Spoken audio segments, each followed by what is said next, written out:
कुंवर अजय सिंह साहब आपके पास आती हूं। जेडीयू मानती है कि बिहार में कास्ट वर्सेस रिलीजन वाली पॉलिटिक्स की शुरुआत हो रही है, क्योंकि बिहार के लिए तो ये कहा जाता रहा कि भाई यहां तो जाति है जो कभी जाति ही नहीं, तो हर कोई उसके हिसाब से बात करने लगा। लेकिन अब ये जो आबादी के हिसाब से रिप्रेजेंटेशन की बात, यानी मुस्लिमों को आगे लाने की बात है, ये नीतीश के उस सामाजिक न्याय के मॉडल में फिट बैठ रहा है क्या? न्यूट्रलाइज करने की स्थिति में जेडीयू है क्या इसे?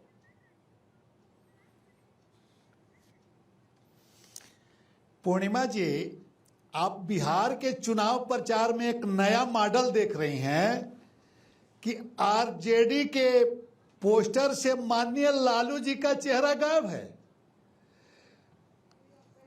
अर्थात ये चाहते हैं कि बिहार की जनता लालू जी की चेहरा भूल जाए, पर बिहार की जनता लालू जी की चेहरा भूलने वाली नहीं है।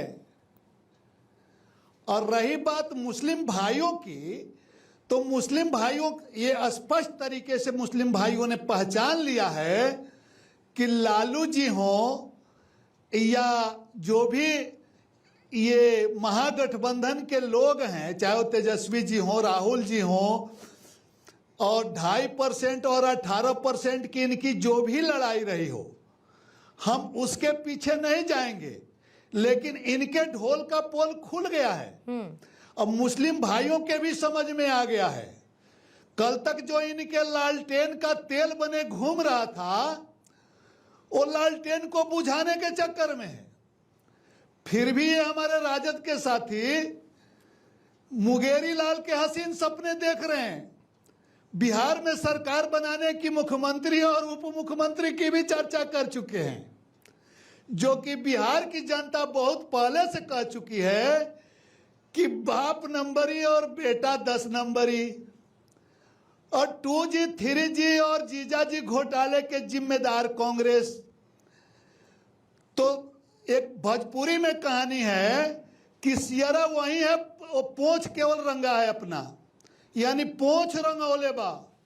बिहार के जनता आवे ना दी दोबारा, चाहे वो लालू जी का चेहरा हटा दें और चाहे तेजस्वी का चेहरा हटा दें। बिहार की जनता को चाहे जिस तरीके से ठगने की कोशिश करें, छलने की कोशिश करें, बिहार की जनता पिछले इनके कारनामों को भूलने वाली नहीं है। अब तो मुस्लिम भाइयों ने भी इनके ढोल के पोल खोल दिया और मुस्लिम भाइयों ने भी इनसे समर्थन हटा लिया। हम धर्मनिरपेक्ष लोग हैं, हम चाहे 4 सीट देंगे, वो चारों जीतने वाला सीट है। हम सरकार में मंत्री भी बनाते हैं और हम हिंदू मुस्लिम सिख ईसाई सबकी बात करते हैं।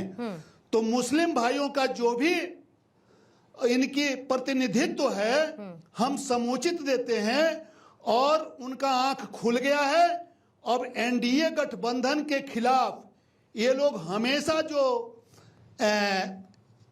प्रोपगंडा अपनाते थे, मोदी और बीजेपी का भय दिखाते थे, ये भय भी उनका खत्म हो गया और बढ़ चढ़कर हिस्सा ले रहे हैं। और बिहार के चुनाव में एनडीए के पक्ष में, विशेष तौर से जेडीयू के पक्ष में मुस्लिम भाइयों ने बढ़ चढ़ करके अपना वोट देने का निर्णय लिया है। पक्ष और किसका नहीं, लेकिन इतना आपकी बात से तय हो गया है कि एक और शब्द sir, not even a single word against Owaisi. अब मैं बोलूंगी तो बुरा लग जाएगा, लेकिन फायदा आपको दिखता है ओवैसी के नाम पर अपना। ओवैसी जितना ओवैसी जी के, हाँ माने नहीं बोलेंगे आप, पता है मुझे। पूर्णिमा जी आप बताएं, ओवैसी जी के 4 विधायक क्या हुए? कौन खा गया? धरती निगल गई, आसमान निगल गया। और ओवैसी जी बार बार जो महागठबंधन में शामिल होने की बात कर रहे हैं, तो इनको क्यों नहीं शामिल कर रहे हैं? ये किसी एक व्यक्ति को कैसे कोई टारगेट कर सकता है? अगर ओवैसी जी के ताकत को नहीं पहचानते हैं तो ओवैसी जी तो डेंट करेंगे इन्हें।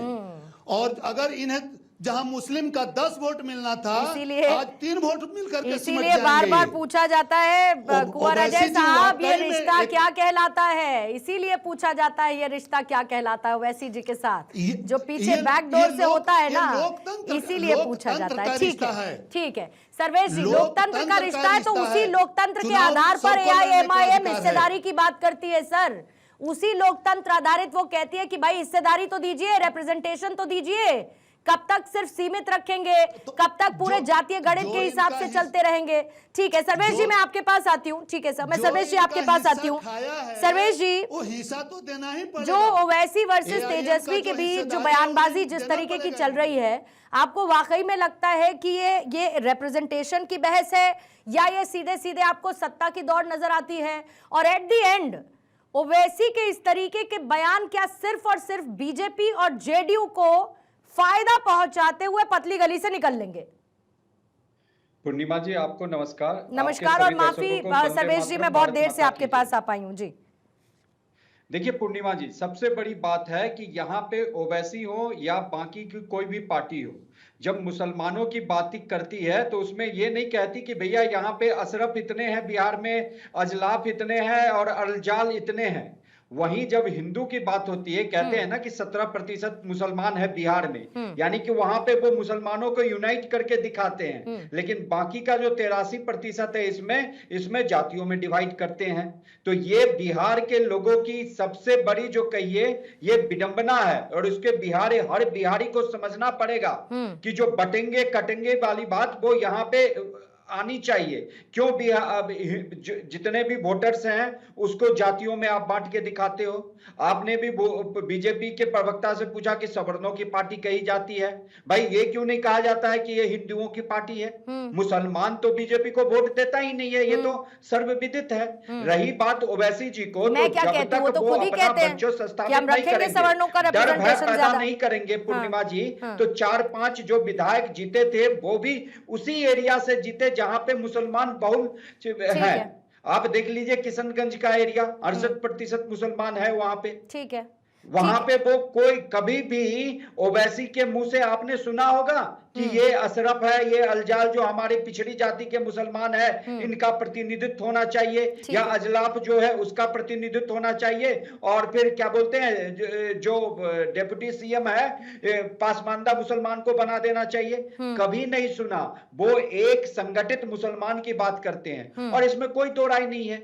अगर ओवैसी अपने दमखम से बिहार में लड़ेंगे तो ये फायदा जो मुस्लिम वोट बैंक की राजनीति, चाहे कांग्रेस पार्टी हो चाहे आरजेडी हो, वो जो करती है उसको लॉस होगा। क्योंकि मुसलमान बीजेपी को कभी वोट नहीं देता, या बीजेपी के जो भी सहयोगी दल है एनडीए, भले जेडीयू ने 4-5 सीटें दी है तो वहां पे नहीं, लेकिन जेडीयू के पास है वोट बैंक नहीं, लेकिन जेडीयू के पास मुस्लिम वोट बैंक है। एलजेपी के पास भी कुछ फीसद तक, शायद अगर मैं गलत नहीं हूं तो शायद 3% पिछली बार एलजेपी के पास भी गया था, जेडीयू के पास भी है। हाँ, बीजेपी के पास नहीं है ये आप कह सकते हैं, तो इसमें आंकड़े आधारित मैं इस बात को सही मानती हूं। जल्दी से मैं एक क्लोजिंग कमेंट लेते हुए और टाइमर साथ में रखूंगी क्योंकि समय की थोड़ी सी मेरे पास लिमिटेशन है।